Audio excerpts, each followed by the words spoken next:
അവരെന്തെങ്കിലും പറഞ്ഞിട്ടുണ്ടെങ്കിൽ അത് അവരുടെ അഭിപ്രായം. ഞാൻ ആഗ്രഹിക്കുന്ന എന്താന്ന് കണ്ണേട്ടനോട് ഞാൻ പറഞ്ഞിട്ടുണ്ട്. എന്നിട്ട് ഇങ്ങനൊരു ചർച്ച നടത്തിയത് ഒട്ടും ശരിയായില്ല. കണ്ണേട്ടൻ എന്തെങ്കിലും ഒരു ദിവസം എഴുന്നേറ്റ് നടക്കാൻ കഴിയുമെങ്കിൽ അന്ന് നമുക്കൊരു കുഞ്ഞിനെ പറ്റി ആലോചിക്കാം. കണ്ണേട്ടന്റെ കുഞ്ഞിനെ പറ്റി. നമ്മുടെ ഇടയിലേക്ക് ഒരു കുഞ്ഞ് വരുന്നുണ്ടെങ്കിൽ അത് കണ്ണേട്ടന്റെ കുഞ്ഞ് മാത്രമായിരിക്കും.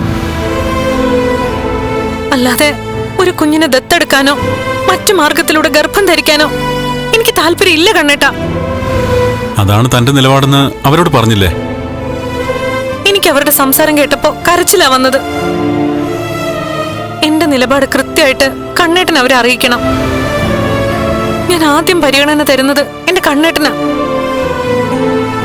ഒരു കുഞ്ഞ് നമുക്കിടയിൽ ഇല്ലാന്ന് കരുതി ഞാൻ ഒരിക്കലും നിരാശപ്പെടില്ല.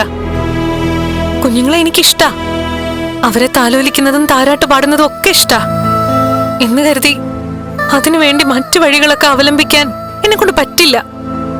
ശരി, എന്നാ പിന്നെ ആ വിഷയം നമുക്ക് ഇവിടെ വെച്ച് ക്ലോസ് ചെയ്യാം. ഇനി എന്നെങ്ങനെ വിഷമിപ്പിക്കല്ലേ. അവരിങ്ങനെ ഒരു കാര്യം പറഞ്ഞിട്ട് ഇത്രയും ദിവസം കണ്ണേട്ടൻ അതേപ്പറ്റി എന്നോട് സംസാരിച്ചിട്ടില്ല.